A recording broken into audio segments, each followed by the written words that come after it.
You can work harder, earn more, get promoted, and still never become truly wealthy. And the reason is uncomfortable because it challenges something most people believe without question, which is the idea that income alone leads to financial freedom. Imagine two people earning the same salary, both disciplined, both consistent, both doing everything society tells them is correct. Yet over time, one slowly builds wealth while the other remains financially stuck. And the difference between them is not effort, not intelligence, but something far less visible. Most people are trained to think in terms of income, where the focus is always on earning more, negotiating better pay, or finding higher paying opportunities. But income by itself is a linear system, meaning it grows only when you actively work for it, and the moment you stop, the system pauses. This creates a hidden ceiling. No matter how high your salary becomes, it is still tied to your time, your energy, and your availability, which means there is always a limit. And this is where many people unknowingly get trapped because they confuse high income with wealth. Now consider how expenses behave. As income increases, spending tends to follow, often in subtle ways that feel justified. Slightly better living conditions, upgraded comfort, improved lifestyle choices, and over time these small adjustments create a structure where your financial life expands to match your earnings. This is not accidental, it is psychological. Humans adapt quickly to new levels of comfort, and what once felt like a luxury slowly becomes a baseline, which means your financial pressure does not disappear, it simply scales with your income. So even as you earn more, your margin does not grow in the same proportion. Now let's look at this from a mathematical perspective. If your income grows steadily but your expenses grow alongside it, your ability to build wealth remains limited, because wealth is not created by income alone, it is created by the gap between what you earn and what you allow to grow over time. This is where the real shift begins. There are people who earn less but build more wealth because they understand systems, not just effort. They design their finances in a way that allows money to move beyond income into structures that can grow independently, and this is where investing, reinvestment, and compounding enter the picture. Because unlike income, which is linear, compounding is exponential. It starts slowly, often almost invisible, but over time it accelerates in a way that income alone cannot match.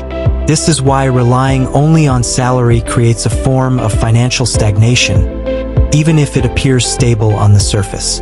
Now return to the two individuals.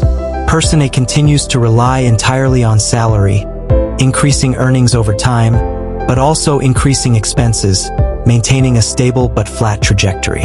Person B takes a different approach.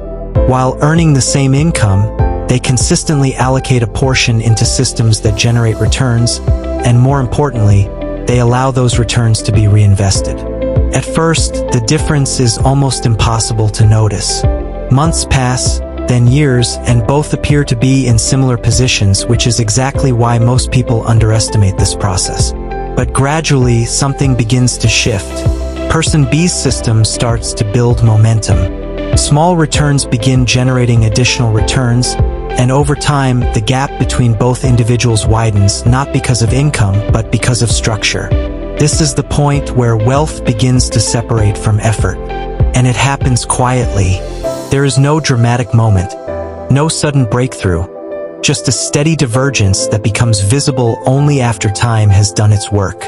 From a behavioral standpoint, this is difficult for most people to follow because the early stages of compounding feel unrewarding. The results are small, the progress is slow, and the temptation to prioritize immediate comfort remains strong. But this is where discipline shifts from action to patience, because the system only works if it is allowed to continue uninterrupted. Historically, this pattern has repeated across different economies and time periods. Those who relied solely on earned income maintained stability, while those who understood capital growth built long-term wealth. It was never about earning the most, it was about structuring money in a way that allowed it to grow beyond direct effort. So the statement that salary will never make you rich is not an attack on income, but a recognition of its limitations. Income is necessary, it provides the foundation, but it is not the engine of wealth. The engine is what you do after the income arrives, how you allocate it, how you structure it, and whether you allow it to grow independently. Because once money begins to generate more money, the entire dynamic changes. You are no longer relying solely on time. You are leveraging systems. And systems, when designed correctly, do not stop when you do. This is the transition most people never fully make. They continue optimizing income while neglecting structure. And as a result, they remain within a system that can only grow at the speed of their effort. Understanding this changes how you see money entirely. It shifts the focus away from chasing higher salaries and toward building systems that can operate without constant input. And over time, this is what creates real financial movement. Not sudden, not dramatic, but consistent and scalable. Because in the end, salary can support your life, but it is structure that builds your wealth. Please remember to follow, like, and share. Thanks for supporting Samuel Invests.